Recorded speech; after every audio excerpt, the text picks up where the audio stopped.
We are not live, but we are alive. Hello, lovely Gary. Hello, lovely YouTube. But today you are going to be unlocking your creativity and exploring some fantastic embroidery stitches. Yes, you are, because that's what we do on the channel. A lovely crafty exercise every single week with some mindfulness thrown in. First of all, lovely YouTuber, if you do like our content, would you mind bing, bing, bing, pressing the old thumbs up? It wiggles and dances for you when you do it. I don't mean Gary, I mean the thumb. Although Gary will dance for you if you do like our content. Come on, Gary, do it. So seriously, if you do like our content, it does help us to get out there into the algorithm and swim amongst other videos. And then if you're enjoying what we do, other people may enjoy what we do, and then we all enjoy what we do, and we're all a lot happier for it. So if you would please do that, that would be wonderful. And of course, if you subscribe to us and if you hit the little notification bell, it means that you are told when we upload. And we upload every Friday in our tea time tutorial list. We have loads of other playlists available, serious sewing videos and project making videos and free classes to watch, but our tea time tutorials, and me, Gary, a creative exercise and some mindfulness. If you want to crack on with that creative exercise, you can press the button below because there is a time code and you can go straight away to do the lovely embroidery stitches that we are going to be showing you today. We're making a beautiful flower. But if you want to stay with us right now, we're going to do a bit of mindfulness. So here we are, lovely Gary, on a Friday again. Lovely to have your company as always. Hello, Rachel. I did like your little dance there. It was very cute. So we always have a little chat, Gary, and I was watching Instagram the other day and I came across the wonderful Mel Robbins again. We've talked about her before on this channel. She is a woman who just gives you great inspiring bits of advice and helps and tips, and she's very honest about her life and sort of the woes that she goes through, but she also has incredible success as well. But she's a big believer in positive thinking and, you know, putting good intentions out there. And she said something the other day, and I thought, what a great tip. So rather than this week being a kind of like, oh, let's think about, you know, it's actually National Forgiveness Day today, Gary, 1st of September, National Forgiveness Day. But rather than thinking about something like that, this is a great tip that she said. She said, in this moment, if you are lacking in confidence, if you are stuck, if you're not feeling very happy in yourself, so this is what you're going to do. You're going to count backwards from 5, 4, 3, 2, 1. Then you're going to get up and you're going to move. And she didn't say what you have to do when you move, but what I always do is put a piece of music on and start dancing. And then she actually, let me just look at the technical term because it was a bit of brain stuff that I didn't know. The prefrontal, that's what she said, didn't she? I think it was the prefrontal part of the brain is engaged when you do that. And then what happens is that things change in the brain. It gets you out of that stuck moment. And she said, what we're doing in that moment is we're building courage, which eventually creates confidence. So you don't build confidence, she thinks you build courage, which then turns into confidence, which makes sense if you think about it. I think then if you've built the courage, then your confidence is coming from a really good, genuine place. I think so if you just have confidence, sometimes it can be very ego-based. It can just be like, oh, I've got lots of confidence, look at me. And it's actually, do you? But if you have courage, I think courage is a really good kind of honest foundation to start with. It's not just about courage and confidence. It's about getting out of that stuck moment. 5, 4, 3, 2, 1, up, move, dance around, and then feel better in yourself. Well, Have you done that, Gary? Just this week, isn't it? And I told you, it's like, oh, I didn't have a meltdown. It's because you get anxious that you're not going to be able to complete everything in this time frame that we live in. So if you've got lots of work coming in, and that happens, especially with creative people like us, suddenly it's like feast or famine. It's either all or nothing. And then suddenly it's all in, and it's bang, bang, bang. You've got to get it. It's all done. And you think, oh my God. And you're, oh, I don't think there's enough hours in the day. How am I going to sleep? How am I going to eat? And I'm so tired and I'm exhausted. Just that, not doing it, that's just thinking about it. And so that is an anxiousness. So what I did, right, like you say, exactly that. 5, 4, 3, 2, 1. I got up, right, stop this. I went out. And I went and sorted, because I've got animals, got my horses, got the countryside. And I just went, right, no, I'm going to go out, just go and sort something out with the horses. And it's not the confidence, it's the courage. Like you say, I had the courage. Well, I've just got to see this head on. I've got to start somewhere rather than worrying about it, get on with it. And then just spoke to you just now and just said, you know what? We're halfway through all that workload that we've got to do. And I'm feeling a lot better about it now. Exactly. Yeah. But you know what, I mean, like you just said there, it's common sense, to sort of change that direction of wherever you are. Because if you are stuck in something, whether that is sadness or whatever, and you're not, you know, I read something the other day that actually having a good old sob and a good old cry and letting it out, it does actually have a physiological effect on the body. I think it's called a parasympathetic or something effect on the body, and it re-regulates the body. So it's kind of like when all that tension just builds up. Don't push it back down, let it all out. So obviously those are moments that I'm not saying that you try and avoid those moments by doing something different. But if there are moments when you are feeling stuck, if you are feeling like, I'm looking out of the window and I have to, you know, or as you say, if you're anxious, I think what the best thing about what she said is that counting. Because I think if you just sit there and go, I've got to change okay, I'm going to go and do the washing up. It's all very, but if you just go, right, 5, 4, 3, 2, 1, I'm off. And then you get up and move. It's like you're giving yourself a timer almost on an invisible clock. I think it's such a clever little technique. Yeah. It's the counting that helps. Definitely, that definitely works. I mean, you're saying about a good old cry, good old sob. Of course, for guys, it's not that easy. You know, we can go down that road. There's another rabbit hole, isn't there, about guys letting out their emotions. I tend to go, rah, you know, have a rant to the wall or to somebody else who knows me well, who will let me just do that and then let me get away with it. But, you know, it's, yeah, you just need to just have something to get started. And I think those numbers, counting down, get on and do it. I think that's a really good way of getting out of that loop that you get stuck in. And it's not, you're not getting anywhere. Yeah. I know I wasn't. Yeah, exactly. So that's it. That is how we stop those loops. 5, 4, 3, 2, 1. And then you just get up and dance. Better Justin Timberlake there, probably be sued for millions now. But talking about other loops, Gary, the other loop that you could do is a sewing loop, and that is going to help you with your mindfulness as well. So today, lovely Gary, we are making a beautiful flower. Should we bring your desk into view and show everybody what Let's bring the desk into view. I'm going to bring my camera down. Okay, oh, that's a nice picture. Right, okay. So what's this? This is my, and I've shown you this before, my doodle sketchbook. So this is my little sketchbook that I doodle. We've done some of these activities. So if you haven't seen some of these are in past episodes of our little tea time tutorial. So do check them out. But I was going to move to this one. So this one is a little bit more embroidery, and it literally, these pages, now I have painted the background to these cloth. These are all cloth little pages with stitches on, and these are hand stitches. And this one has got a little bit of paint on it, and I've put a little bit of paper behind it, and I've just literally done some hand stitching. And these are my little stylized little flowers. So I've just done these very loose flowers, but basically they're made up from embroidery stitches, all embroidery stitches.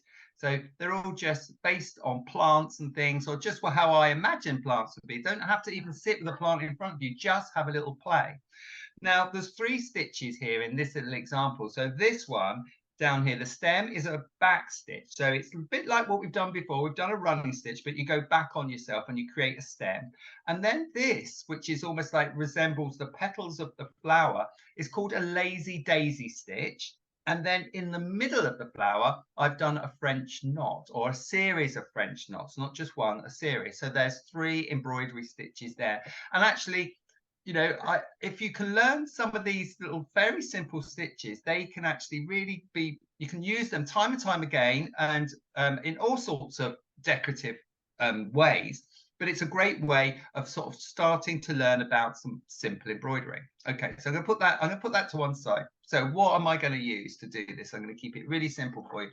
I've just got some perle thread, or just some embroidery thread. I like the perle, cotton perle, because it's nice and thick.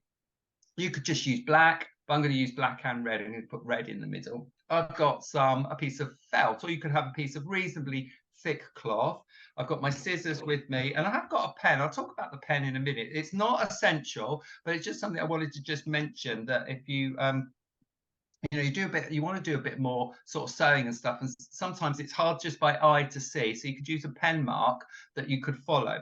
The needles are quite large eye needles to get the thread through. And remember, I only thread as long as my elbow. I don't have loads and loads of thread. There is no point, and you'll be forever trying to pull that thread through. I'm just going to put a couple of knots in the end of these bits of thread so I can get them ready to go. So I'll just do that and that. If you're sewing along with me, don't worry, you can always go back and just review if you've missed anything. So I like felt because it's quite easy to work through, especially if you're sort of you're beginning to do a little bit of sewing.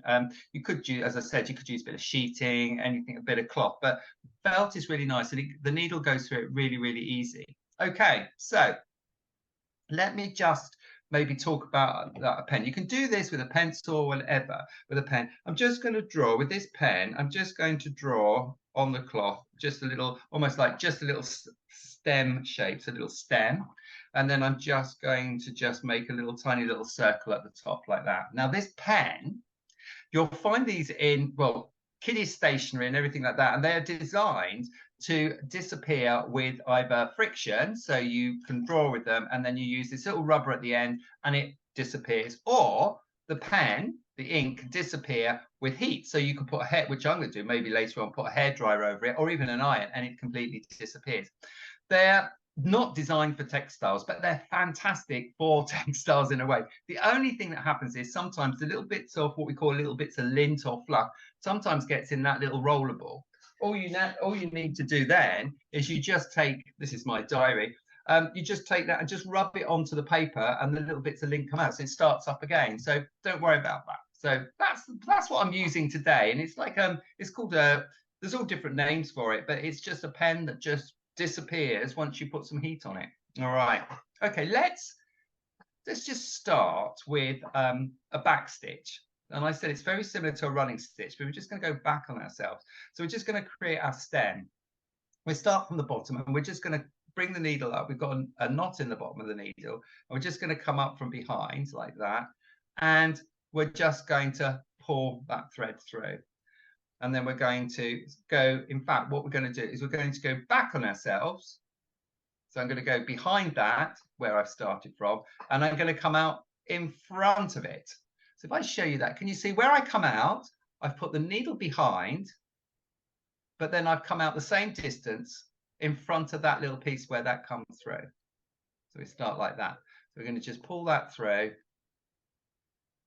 and pull it. No, we're not pulling it really, really tight. We're just pulling it just so it just flattens. And then we're going to go where that went in. We're going to come back on ourselves. So there's that little gap there. We're going to come out and we're going to do the same distance in front of where it come out. So same distance again. And we're going to just come through and do that. I'll show you one more time. So we're going, and it closes up. Rather than having a stitch, a gap, a stitch, a gap, we're filling in all the gaps as we go along. And this is called a very simple, it's a back stitch. And it's a little bit, if you're sewing and you want to sew something up, it's just a little bit stronger than just an ordinary running stitch. So there you are. I'm going to just continue that. So I'm going from where I finished that last stitch, I'm coming between and I'm coming through. So I'm just doing that. And I'm going to go up to the top of my stem. Now, you don't need to have drawn a line. You could do this, and I think we've talked about this before, where we just do a bit of, almost like a little bit of mindful or mind measuring. And I mentioned that mind measuring is where you're looking now at the spaces between each of the stitches, that your stitches are even, that no. So that again takes practice, and don't get too fretful if the stitches are varying sizes. But as you start to just practice this stitch, you need to think, I'm starting to get those stitches quite evenly spaced apart and quite even, nice stitches. I'm just coming up to the top there. So we nearly completed our little stem. And then okay. Now, hopefully you still, by the time we get to the top, you've still got some thread left. If you haven't, in the black thread or whatever color you're using, if you haven't, just reload some more thread on. And I might have to part way through this, but I might have enough. I've got a bit here that I can use, so there's enough. All right. Okay. How are you doing, Rachel? Well, I'm all right. My stitches, I mean, I'm not sure they're quite as thick as yours and as close as yours, but I'll just add my camera in. There we go. Look. Oh, that's fine. Yeah, I didn't draw anything. Line. So you've used your mind measuring. So I'll do a flower there. But yeah. That's great. And you're using slightly different thread than me. You're using like the stranded cottons, aren't you? Yes, I am. And you know what? I bought these today, a green one and a red one, and a Yes. needle for £2.29. So Perfect. nothing we use here is overly expensive or No. can't And get have you so when it's stranded cottons, have you broken down the strands, or have you used it the thickness that Yeah, it I came? did. I actually broke down the strands because my needle wasn't, I was struggling to thread my needle. So I broke Yeah. down the strands. But Yeah.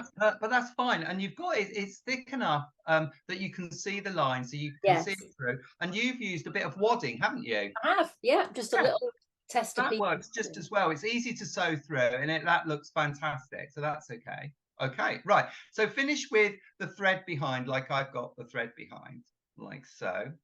So you're On going the to, sort of back of it. yeah, around the behind it. That's it. Yeah.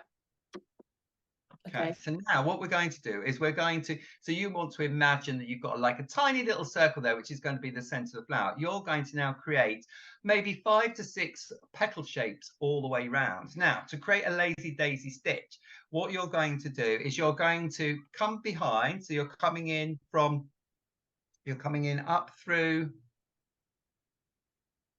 coming up through from behind. So the thread is on top like that. So it's come out round where you want it to be. Now imagine you're making little loops. So imagine, like, you see, I'm just holding that. Can you see like that? Yeah. Imagine that is your petal at the moment. I've just manipulated, I've just got my bit of fabric and I've just held it with my thumb and just gone like that. All right, so that's what you want it to be, but you want it to stay in position. So what you do is, while it's in a little loop and you've got it the length you want, you go back in where you went, like so. So you go back in when you were where you went, and you come out. So if you can just see, can you see I've come out this side of the little petal. So I've created a loop and I've come out through here. So I've gone underneath, so you can see I've gone underneath like that, and I've come out through there. And I'm just going to, and I'm not, again, I'm keeping my tension quite nice and light, and I'm just coming out like that, like that. At the moment, the thread is, say, it's in the petal, but to hold it down, what you do is you then just leap over that petal and you just put the needle in the other side of that little petal edge, and then you pull it through, and then that anchors it down. So can you see that? Can you see how that little stitch there just anchors that down? Yeah.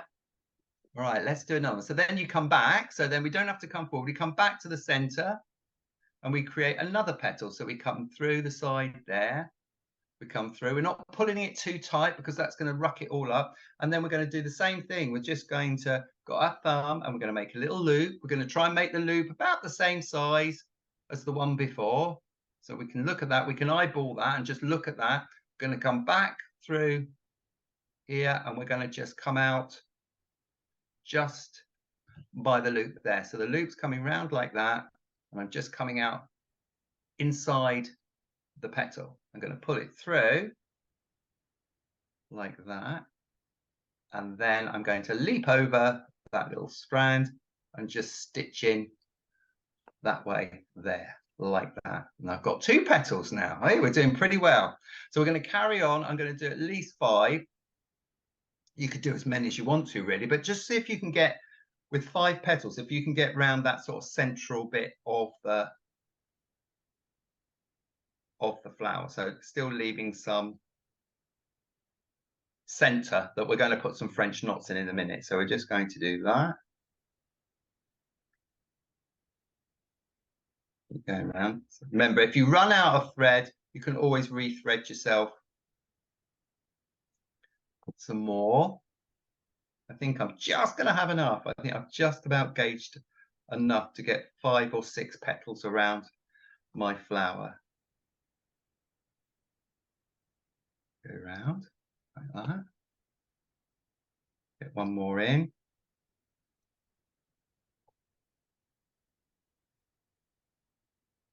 Come round. Trying to, again, it's a bit... This is called pouching, isn't it? This catching the thread. Well, yes, because last time we did that, it's like when you catch the thread down, you're doing like a little couch stitch, which means you're just trapping it, you're holding it down next to the fabric. So this little stitch can be used rather than making like a daisy shape like this. You could use this just to hold a thread down, which you've laid on the fabric and you've manipulated it. And behind, you've just put some little couch stitches just to hold it next to the cloth. I think for me, I'm going to have a 5-petaled flower. And then when I've got to, because I haven't got much thread left, what I'm going to do is I'm just going to knot it from behind. So I'm going to just put my needle through like that, just to create a knot underneath, just to hold it in place. I'm going to just close that knot, and I just put my finger, as I'm making the knot, put my finger on there just to hold it in place. If you think, depending on how thick your thread is, and you might just need to do that one more time just to make that nice and a nice knot, so it's not going to pull through. And then you can tidy up behind. I quite like that shape. It's like a little wand behind. I've got like a little, if you put your finger over that, I have made myself a little 5-pointed star wand there. Yes. Right. Okay, so that's for me, that's my black thread. Now it's quite nice if you can then make the center a different color. But if you've only got, you've only gone out and bought one color, that's fine. It's about the principle. It's about absorbing yourself and concentrating and, just looking about what you're doing. You're not thinking about all the woes in the world. You're just concentrating on this tiny little mini piece of sewing, this little sketch that you're going to put in your little sketchbook. All right. So the next piece of thread, same distance, same length, not too long. And you're going to do some French knots. So for French knots. So the French knots are all going to cluster in the middle of this little sort of like where these flowers are in the center. Now, again, you come up from behind. So you're going to come up in the center, somewhere in the center or near the, where those petals have just sort of come into there. And you're going to pull your thread all the way through to the knot stops it. So the knot is just stopping it. Now, if you have all my advice would be about French knots. If your thread is too long and you've got it too long, you get into a bit of it all gets a little bit knotted up. The intention is the knot, you don't want the knot to end up halfway up your thread. You want the knot to be really, really close to the fabric, so it sits on the fabric. So what you do, so you've got depending on which is your dominant hand and which is your non-dominant hand, holding the needle in your dominant hand. So for me, that's my right hand. And I've got the thread here. Can you see I've just draped it over my fingers there on my left hand? What I do is I'm going to twist my needle around that piece of thread. So what I'm going to do, got my needle and I'm going to wrap this thread once, twice, 3 times. And if you feel really confident, you can go 4 times. Okay, so I've got that on there. Without dropping them, you just then put the needle back, not actually in where you've come through, but just to the side of it. And then without the squeezing up, you just put your thumb there so it doesn't all come apart. And you just gently, very gently, just pull that thread through. And there is a little red knot there. Have you done that, Rachel? No, because I'm still doing my petals. Oh, right. Sorry. But I'm moving ahead. Hang on, you are moving ahead. However, I'm just about to do that, so you can show me that again in a second. Okay, I'll do that. But I'm going to wait for you. You know something? I love my last 3 petals, and I don't like my first 2 ones because I've just got, I've got the hang of it. But then that's the point of it, isn't it? So then you could have another stem coming up, and then you could do another flower. Because with all these things, I mean, it's all very well. Oh, Gary's, he's sewn. I think probably for most of my life, I've done some sort of hand sewing or something. It's easy for me, but we all have to start somewhere. And it reminds me of me sitting next to my nan or my nana, my grandparents, and say, Nan, can you show me how to do that? And just, sitting there, and then this gentle process of just, right, this is how we do it. I'm just doing it really slowly, really looking at it. And I just think that's such a nice, well, for me, it's a lovely memory, but it's a nice thing to pass on to people. It's just very simple little embroidery stitches that you can use. These are never go out of date. You can use these for all sorts of decorative features and different playful things that you can do creatively. And as you've said, a lot of people, I mean, one of our teachers, Russell Barrett, he takes his little book on the train and sews on the train. Yes. We must mention that lovely Dawn Torns, or Tornays, because she put on her Instagram this beautiful book of hers, which was inspired by your mindful stitching class that she took with us here. I'll put a link Yeah. below if you want to rent the class. But she put a lovely thing on Instagram, just pages and pages filled with all these glorious stitches. Yeah. So it is a very mindful thing. And I have to say, after the day I've had today, You could I do am with just very this pleased. 10 And minutes you know, out. this is where you need to force yourself to be creative, because if you, it's like anything, if you force yourself to exercise, within 5 minutes of exercising, you think to yourself, I am so glad I'm doing this. You don't want to do it until you do it. And I'm not saying that about creativity, because there are moments when you just really want to be creative. But what I'm saying is, in those moments of stress, it's very easy to just go to the biscuit barrel and coffee shop. Yeah. And yeah, do that, but do something creative as well, because it feels so much better when you've done it. Right. So show me this French knot again. Right. So Rachel, what you're going to do? So you've got your piece of thread, and you've Yeah. got a knot into it, haven't you? On Yes. the So what you're going to do? You're not coming from the front. You're going to come in from behind again. So you're going to come up through, and it's going to be somewhere within the center, somewhere in the center, and your needles come through like so. Pull Yeah. it through. Yeah. Gently pull it through. Yeah. Okay. Yeah. And then remember, so whatever's your dominant hand, I think you're right-handed, aren't you? I So am. you're going to keep your needle in your right hand. And then what you're going to do, you see, I've just laid the thread, and Yeah. I'm going to work quite closely to the piece of work. So I've laid the thread. And what I'm going to do with this needle, I'm holding the needle in my hand. I'm just going to wrap that thread once. Let me do that again. The thread round once, Yeah. twice, 3 times. Yeah. If you're confident, 4 times. Yeah. Just there you go. That makes a bigger knot. And then you're not going to lose it. You're going to carefully slide the needle back, not where you've exactly came out of, but to the side, slightly to the side, only a fraction. And then you're going to gently, with your thumb holding it, you're going to gently pull it all through. Has it done it? Yes. It has. Now you have to be really slow and gentle with this. And if you went back into the exact hole you've just come out, so that you've made a hole with the needle and you go back exactly in that hole, what happens is the knot doesn't appear. It unthreads itself and it runs through. It just doesn't work. So you have to go slightly to the side to do it. So I'm going to do it one more time. So I'm going to come through from behind, gently pulling it through. I'm not giving it lots of hard tension. I'm going to hold the thread in my non-dominant hand, and then I'm going to wrap it quite close. You see, my needle is very close to the work. It's not up here in the air. It's down quite close. And once, twice, 3 times. And if I feel I'm okay, I'm going to do 4 times. The extra one just gives a slightly bigger knot. But I wouldn't go more than wrapping it around 4 times. I think if you try to wrap it around, I'm going to make massive knots. I'm going to wrap it around 6, 7, 8 times. I think you probably would come unstuck. But why not give it a go? Just see what happens, But I just think 4 is probably enough. 4 times around. And I'm getting some really nice I'm just going around the outside. I'm just going to continue with these knots. And even for me, just teaching this now, I'm finding myself quite relaxed. I'm really enjoying this. I just love to sit there. Well, I know I'm talking you all through it, but it's just lovely. And I mean, obviously, once you've practiced this enough times, it becomes almost like second nature. Yeah.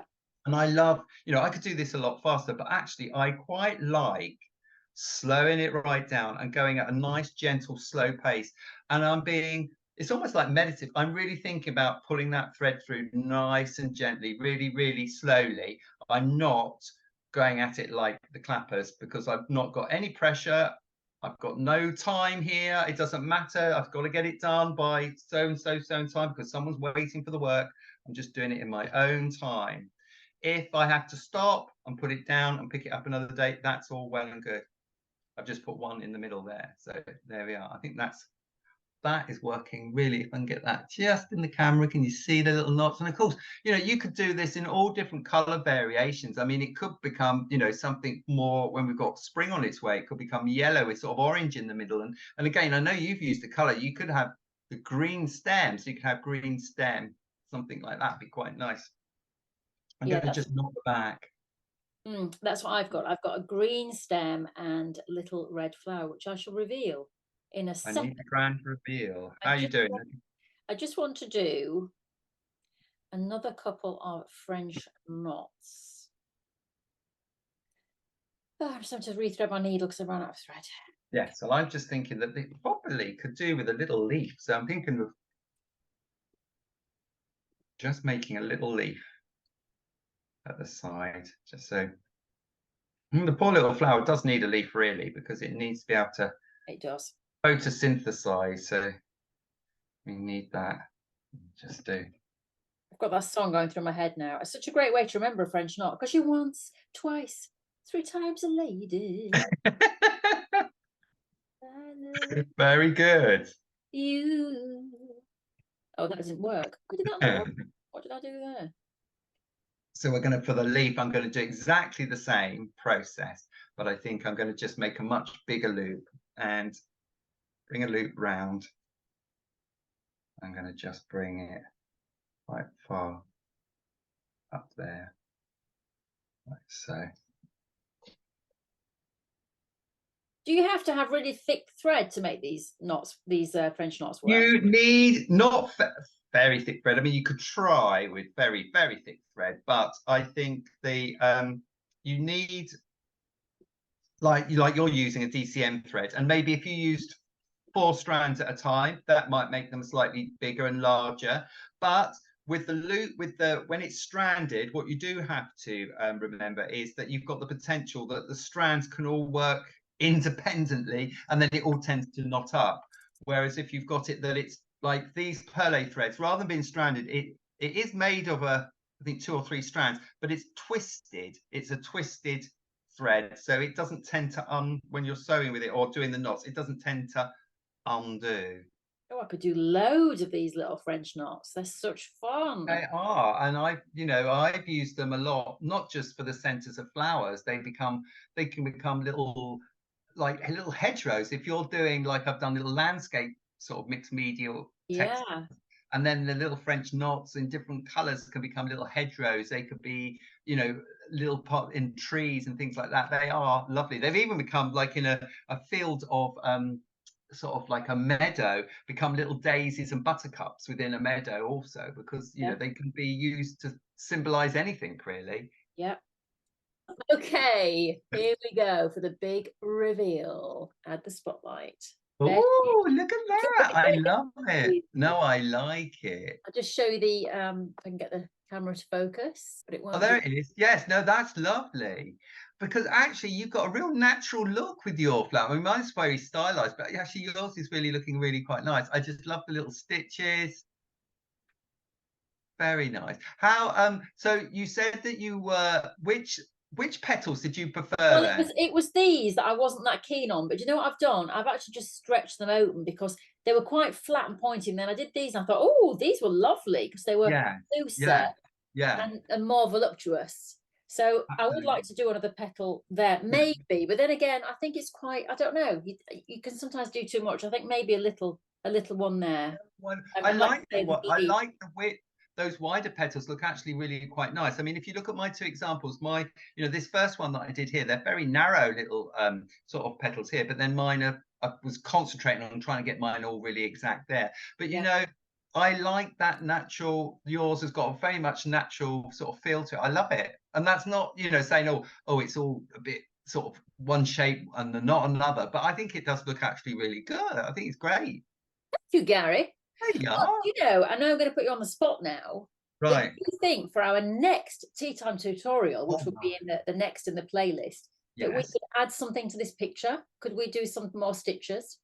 We certainly could. So we could add. So what we could do is make it part of a meadow scene. So we could add some more things. We could have some blades of grass, and we can do some what I call my loopy stitch, which is like combining the loop with a French knot in it as well. So we could actually work on that a little bit better. Lovely. We'll do that in the next one then. Okay. And then if you're watching right now and you're thinking, oh, fantastic, just go to the next playlist. Go to the tea time tutorial and go to the the next one that we recorded the week after this one, because we do them every week, and you'll see it. You'll see what this turns out like in the next adventure. If I remember, I can come back in and edit and put in a little playlist, but I might forget. So that's the way to do. Just go to the next week. I think it will be, so we're on the 1st of September now, so it will be the 7th or 8th, something like that. Have a look at that date, and that's when you'll find the ongoing saga back again. Yes, love it, love it, love it. Just a really calming exercise. Make a nice motif on a garment. Yes, it would. Yeah. Yes. You know, if you once you practice this, the practical outcome would be good. Well, I could decorate the collar, have a little flower on each collar, or I could do it as a placement on my garment. You could wear it in your hair. Maybe not. Anyway. Bangle. Well, as an earring. That would look great as an earring, actually. It would. I bought some big dangly earrings for my daughter's 18th recently. She was like, I've never seen you wearing earrings like that. And I was like, I know, I just suddenly got into it.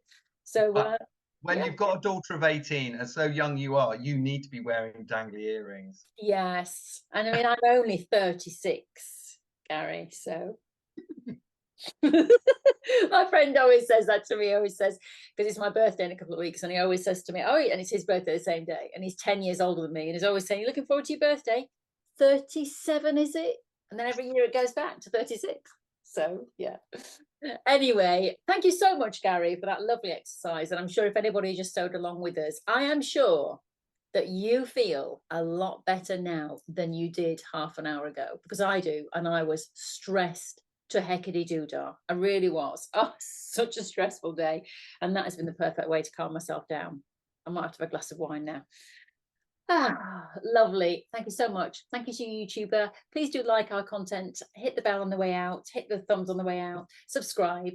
We'd love to have you as a regular viewer of our weekly tutorials. Right, we will see you next time. Ta-ra!